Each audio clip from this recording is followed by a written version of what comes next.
Hello, I have no voice. My name is Lisa, and I am currently almost 28 weeks pregnant with my first child, and I'm coming out of a really complicated, sick pregnancy. I kind of found it difficult when things were really bad to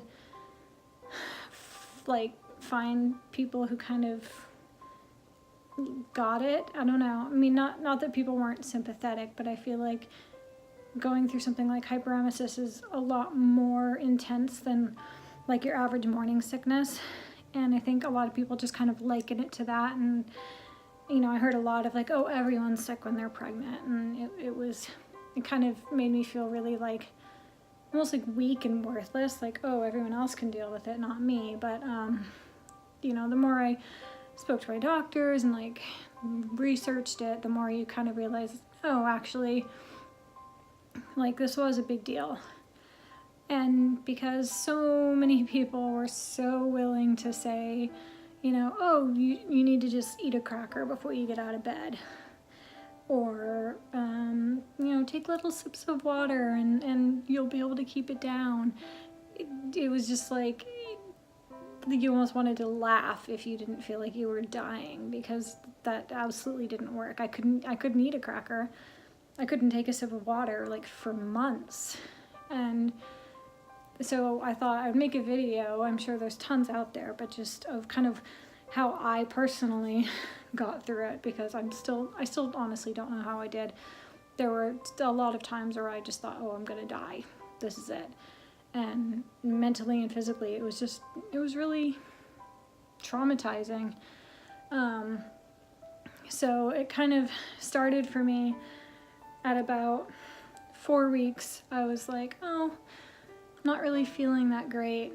I didn't really want to eat my dinner. I don't know, everything just kind of smelled off, but I wasn't really sick. And I was thinking like, oh, should I be sicker? You know, is everything okay? Like, little did I know. And then 5 weeks hit, and I remember going into Sephora with my mom and sister, and I just had to run back out. It was just, the smell was just overwhelming. And I mean, I love Sephora, who doesn't? And I could not handle it. I ran back out into the mall and was like almost ready to throw up. But I mean, I hadn't been sick at all yet, you know, I hadn't like actually thrown up. And then that night, I couldn't go anywhere near my dinner. I mean, me and my husband, we'd cooked something that we were like, oh, this will be amazing. This sounds really good. And I wanted to like throw up just smelling it. And that was like the first time I was like, oh dear, something's happening. And I had already been prescribed Zofran because I get quite sick anyway, and they figured it was gonna get worse. And the next morning, I could not move. I can't even explain the kind of nausea that I had, and it didn't leave until about 18 weeks. Yeah, it was like this burning, intense nausea that just you feel everywhere. Like it felt worse kind of like right here, like in sort of like my chest, my stomach area, but it was like throughout my entire body, and I couldn't move. Every movement, I would just throw up. Every time somebody like opened a door and like any breeze or any smell came in, I would get so sick. I felt like I could smell my own skin. I could smell everything, absolutely everything. Even if somebody took a shower, you know, in the bathroom away from my room, I could smell it, and everything was awful. Like there was no smell where I was like, oh, I can handle that one. It was just all of them were terrible. And I couldn't move to even like turn on the TV with a remote. You know, I mean, I was in bed. I could not move. I was like paralyzed. It just kicked off so quickly, and there was just like nothing I could do about it. So we waited, tried to get me to drink, you know. You call the nurse and they kind of give you the normal, like, you know, try crackers, try sips of water, all that stuff. Gave it a while. I don't know, maybe I got through like 2 weeks in which I ate I can't say nothing because I remember eating a couple of cherries, like just fresh, regular cherries. I think I ate 3 or 4 of them. And that was it. Like 100%, I did not eat food really. And I was very reticent to go to the hospital because I was just like, you know, oh, they're going to say you're pregnant, you know, suck it up or whatever. I didn't really know what to do. I fought my husband on it because he wanted to take me, bless his heart. And I let it get so bad that I ended up having to go to like the nearest emergency room because we go to a hospital a little bit further away. It's about half an hour away because it's just a much nicer hospital. But we ended up having to go to the one right around the corner because I think I was so dehydrated and so like malnourished that I like sat up to go to the bathroom and I couldn't breathe. I just like started passing out immediately. And it was really scary. So we went to the emergency room and they kept me for like 6 hours or something. You know, they gave me IV fluids.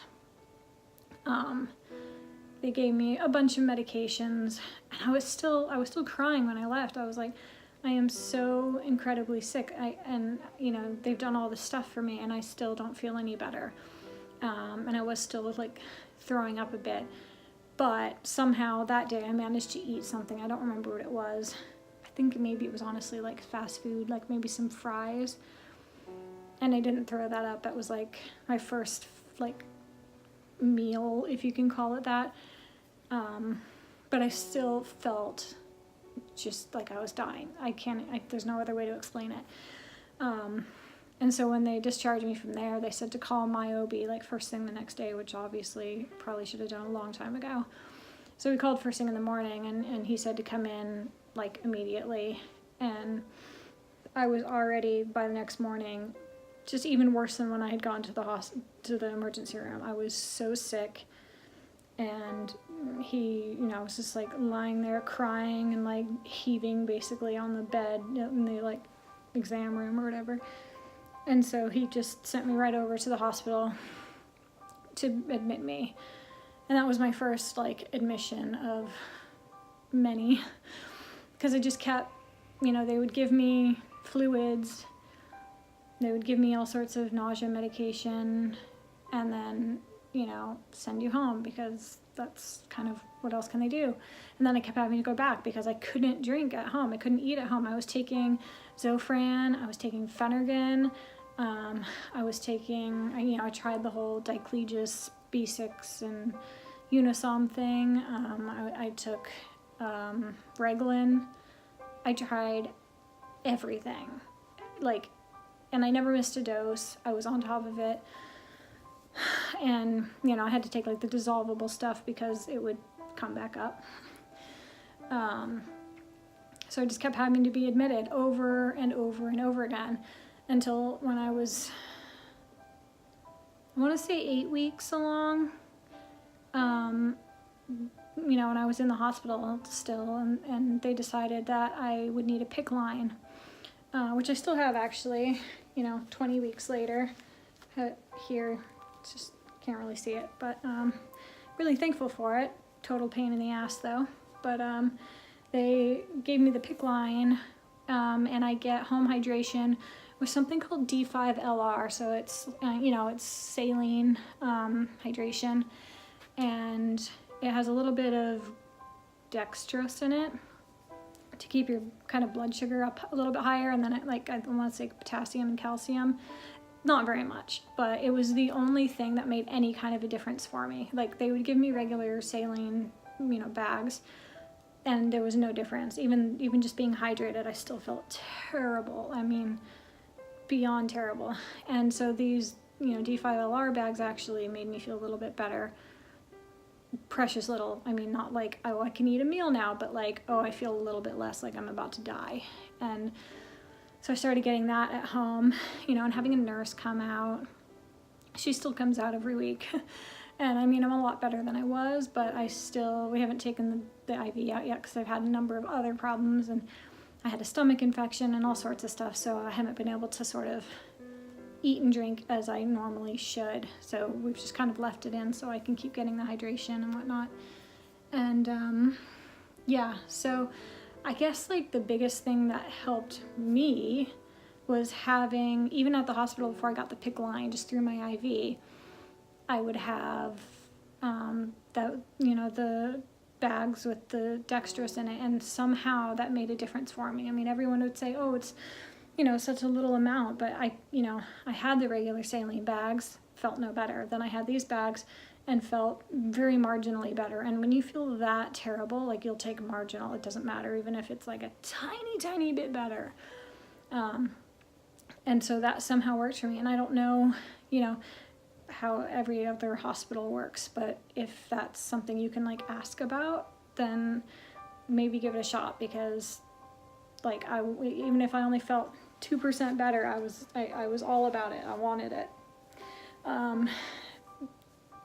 Tried the popsicle thing, didn't really work, threw up a lot. But once I was on the hydration and the D5LR bags, and saying I could function is a bit wrong, but when I was less, I was still being hospitalized actually all the time, even with the PICC line. Definitely less, but it was still happening. But I was able to I just started giving into anything that sounded good. They have all these things like, oh, don't eat lunch meat or don't eat cantaloupe, I don't know. But they kind of were like, oh, just all bets are off. You need to eat anything that sounds good. So I was able to eat quite a bit of fruit.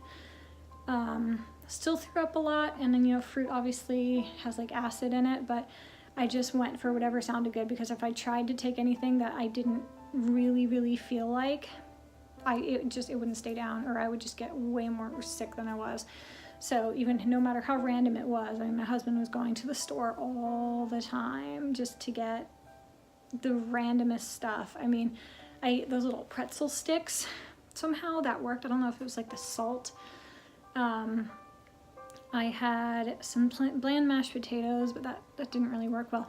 But honestly, red grapes without the seeds, cherries, those pretzels, and the occasional, like the red Mike and Ike's, hot tamales, is that what they're called? I don't know. They're like red cinnamon candies, because it would just get rid of, you had the constant taste of like vomit and just bile, and also like having something spicy in your mouth kind of helps your sense of smell. You can't smell everything around you so much, so I kind of would have those from time to time. Occasionally I would throw up, but once I was able to start getting more into my body, I felt like I threw up less.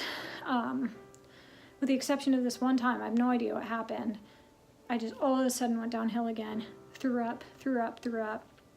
And sometimes it kind of stops and you're like, okay, that vomiting session is over. It wouldn't stop. So it was like the middle of the night, and we called and they were like, okay, you need to come in. And by the time, I was still throwing up in the car, throwing up in the wheelchair on the way up to labor and delivery. And then like by the time I got in there, they looked at my throat, and my throat was just bleeding. Like, we have pictures of it. It's disgusting, but you can just see the back of my throat is like red and bloody. And sorry if that was TMI, but that was one of the worst experiences of my life, because then of course it made it more difficult to eat anything after that till it healed. So yeah, that was, I don't know what, I guess hormone surge, whatever, no idea. That was terrible. But my biggest thing was just kind of like giving into anything that I thought maybe I could eat. Sometimes I was wrong and I couldn't eat it, and I would eat it and it would come back up. But I found fruit really tended to work for me, like more than anything else. Fruit, pretzel sticks, and even once I started feeling like a little bit better and I could eat like an actual meal, I ate cheese. And then I would start craving, like, it's weird to say craving because no food sounded good. Like, everything just made me want to throw up, really. But then I kind of would crave random things like, I want a taco, or I want a spicy chicken sandwich from Wendy's. It was never anything healthy other than the fruit. But just giving into those little things, even if I could only take a couple of bites or one bite, I would feel like, oh my gosh, I ate something, and half an hour later it's still down. So I just kind of had to allow myself to just indulge in whatever I thought I could handle. And somehow I got through it. I lost a bunch of weight. I was barely above 100 pounds for a while, which is not ideal because obviously you're supposed to gain weight. I mean, you can lose it in the first trimester. That's not that bad, but I shouldn't have lost that much. So that, and honestly, by 14 weeks, I think I was able to eat more, more fruit, more cheese, crackers, stuff like that, but it wasn't like meals. It was grazing. Still threw up, still had to go to the hospital a few times, but it felt like slightly less awful, if that makes sense. And then I want to say 17 or 18 weeks was when I was able to kind of like, nobody had to be with me during the day because my husband had to work from home all the time, or my mom had to be there. I couldn't be alone. I mean, I couldn't even get to the bathroom without help. You just get so depleted, like you just can't move.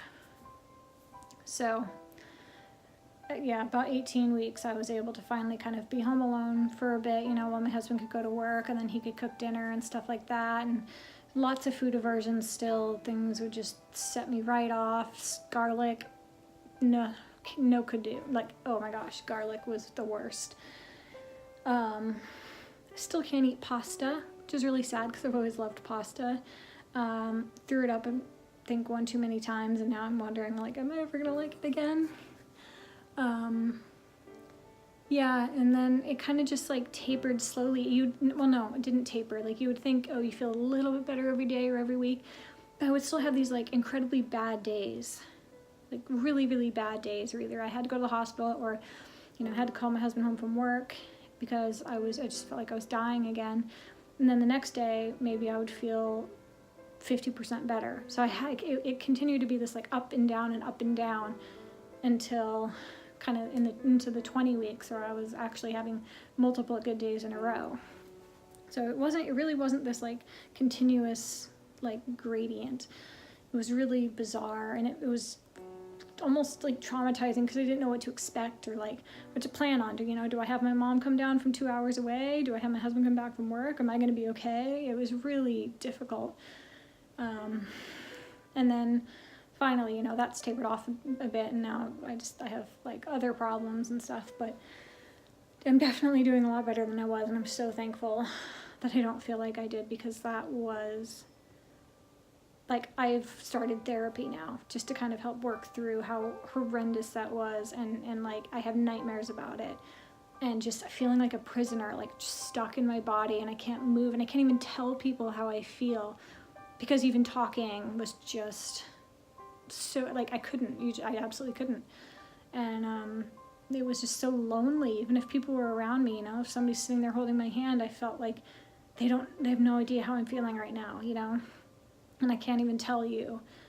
And it was really hard. It was really, really hard. I still cry about it all the time. And but honestly, if a PICC line is an option, I think that's kind of the only thing that helped me. If I didn't have it, I would have spent a lot more time in the hospital, because hydration is really important. You can't go more than a day or two without fluid, and so I would have to be in every other day, which was terrible. I mean, I remember one of the nurses, I was trying to explain, I only feel better when I'm on an IV and I'm having the D5LR, and she was like, well, you can't take it home with you, so you're gonna have to get used to it. And then I was like, the next day they gave me the PICC line and sent me home with the D5LR, so it was like, but they didn't all quite understand, I think, because it isn't very common. I get that, but it was just so disheartening when people kind of didn't understand and made it feel like, you just can't handle it. And like, you're right, I can't handle it. Nobody should have to handle this. It was horrendous. So that's kind of what worked for me, is just, I guess I slept a lot. I was very happy to take my promethazine because it made me really tired. It often made the vomiting sessions last a little bit less. Maybe I would throw up like 2 or 3 times in a row instead of like 8. And it made me tired, so I just slept, and I slept, and I slept, and that's it. That's all I could do. And now I'm at almost 28 weeks, and I'm in the 3rd trimester, and I'm so ready to not be pregnant anymore and to just like hold the baby and be like, wow, you were the one that was there the whole time. I think that's going to be magical. But yeah, I just hope, like, you know, if anybody else has been going through this, which I know other women, you know, have, there's groups on Facebook and whatnot.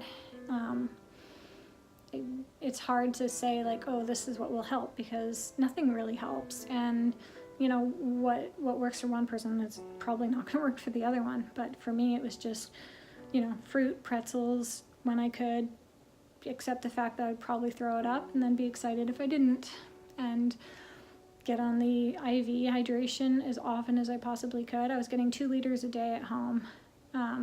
I'm down to only kind of a few liters a week now, just on the days I don't feel very well, but I don't know how I would have survived without it. So yeah, if you guys have any more suggestions, or, you know, something that worked for you. Sometimes it's really weird, you know, it's like, oh, I had to eat, you know, grapefruit for breakfast, lunch, and dinner. Like, then you do you, but just share any tips that you guys had. You know, maybe one that doesn't involve eating a cracker in the morning and taking small sips of water, unless that worked. I wish it worked for me. Anyway, yeah, that's my story, and I'll probably make another video at some point about the sort of anxiety of conceiving right after a diagnosis of stage 4 endometriosis, because that was a whole other set of problems and worries and surgeries, and then maybe document the end of my pregnancy and the birth of this miracle baby. Anyway, thanks for listening, and I will see you next time. Bye.